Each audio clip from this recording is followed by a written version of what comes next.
Napapaisip ka ba minsan kung ano ang ibig sabihin ng tahol ng aso mo?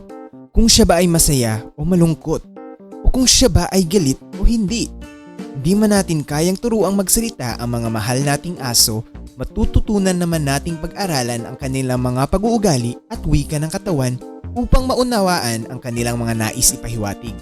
Kung sila ba ay masaya at ang mga palatandaan na sila ay hindi.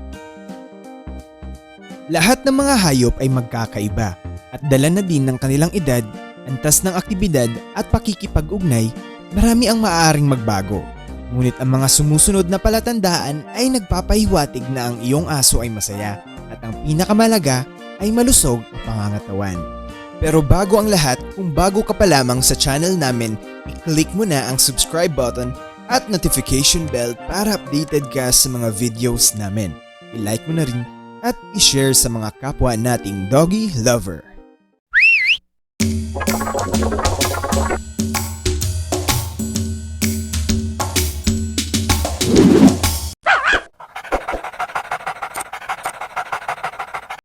Nasasabik silang makita ka.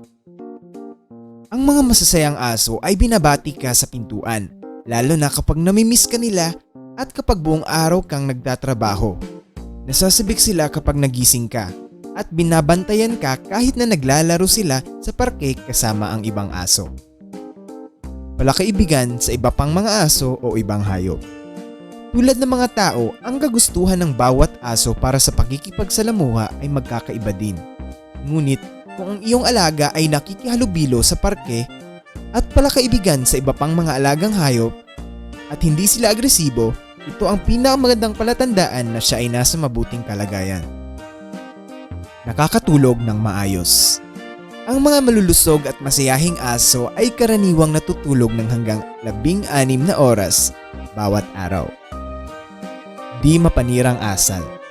Ang pagguya ay isang likas na pag-uugali para sa mga aso. Ngunit ang labis na pagnguya, lalo na sa mga matatandang aso, ay maaari ding maging isang tanda ng stress o inip. Ang mga masasayang aso ay bihirang manira ng gamit sa tahanan o kumilos ng malikot dahil sila ay may sapat na pampasigla. Ang mapanirang ugali ay karaniwang isang tanda ng pagkabagot at kalungkutan. Ang separation anxiety ay isa ring karaniwang sanhi ng labis na mapanirang pag-uugali ng mga aso. Puppy Dog Eyes. Ayon kay Mullen, direktor ng Behavior and Training sa Washington Humane Society, ang mga masasayang aso ay may mga matang relax at madalas din silang pumipikit at may malalambot na pagtingin. Ang makipot na mata at isang matigas na titig ay maaaring magpahiwatig ng pagtamlay, habang ang malapad na mga mata, lalo na kung ito ay mapuputi, ay nangangahulugan ang aso ay natatakot. Malusog na balahibo. Ang isang malusog na balahibo ay isang magandang pahiwatig na masaya ang iyong aso. Ang stress na aso ay maaaring maglagas at maging flaky ang balat. Maaari din itong palatandaan ng sakit. Pagsasayaw. Ang mga masasayang aso ay may itsura na tulad ng paglugso o pagsasayaw. Kapag nakakakita sila ng isang tao na gusto nila. Ang mabilis na paggalaw ay karaniwang nagpapahiwatig na ang aso ay masaya at handa ng maglaro. Makikita ang isang masayang side-to-side bounce at puno ng kagalakan kapag nakakakita ng kakaibang aso o tao. Maligayang mga tahol. Ang mga masasayang aso ay mayroong mas mataas na tono ng pagtahol kesa sa nababalisang aso. Kadalasan din silang tumahol sa mas maikling panahon lamang. Ngunit kailangan ding isaalang-alang ang iba pang mga palatandaan na ibinibigay sa iyong mga aso. Kasama na ang wika ng katawan bago ipalagay na mabuti ang lahat. Tail carriage. Kapag ang isang aso ay kontento at komportable, ang kanyang buong katawan ay nakarelax, kasama na ang kanyang buntot. Ang bawat aso ay may iba't ibang nakarelax na buntot. Nakadepende ito sa lahi. Sa pangkalahatan, ang isang masayang aso ay itinataas ang kanyang buntot. Relax na bibig. Ayon kay Georgette Wilson, Director ng Scientific and Regulatory Affairs and Resident Veterinarian sa Hearts, ang mga masasayang aso ay minsang lilitaw na nakangiti. Nakabukas ang bibig, habang ang ilang aso naman ay maaring nakikita ang mga ngipin. ngunit hindi dapat malito sa pagkakaiba ng pagbukas ng bibig at paghingal ng aso. Dahil ito ay maaring maging isang palatandaan na ang aso ay nabigla o naiinitan. Pagsandal. Kung ang isang aso ay madalas na lumalapit sa iba pang mga alagang hayop at nakahiligang lumapit sa iyong kamay, ito ay magandang senyales na nasisiyahan siya sa pakikipag-ugnayan. Nasisiyahan sa oras ng paglaro. Ang masayang aso ay nasisiyahan sa oras ng paglalaro at paglalakad. Maaari din silang bumagal dulot ng matandang edad. May mga aso talagang hindi normal na tahimik o nag-aatubili na makisali. Ito ay maaring palatandaan na hindi maganda ang pakiramdam nila. Dalhin ang iyong aso sa gamutan ng hayop upang matiyak na wala itong sakit o hindi nasugatan. Nakalawlaw na dila. Nagtataka ka ba minsan kung bakit nakalabas ang mga dila ng mga aso kapag natutulog sila? Kadalasan, nagsasad ito na sila ay nakarelax at hindi nila napapanatiling ipasok ang mga dila sa bibig. Relax na katawan.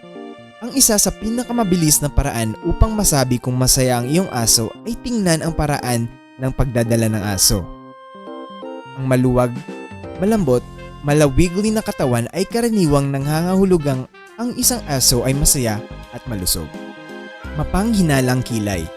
Tulad ng mga tao, ang mga aso ay maaari ring magpahayag ng kanilang pag-aalala sa isang nakakunot na noo. Ang isang noo na walang kunot ay katumbas ng isang aso na walang pag-aalala. Pagkilos ng buntot. Ang mga masasayang aso ay nagpapakilos ng kanilang mga buntot kasabay ang buong katawan. Kung ang buntot ay kumikilos ng matindi ngunit hindi nakasabay ang katawan, maaring nagsasad ito na ang iyong aso ay alerto at tinatasa ang isang bagong sitwasyon. Malusog na gana. Ang mga asong malulusog at masaya ay may ganang kumain.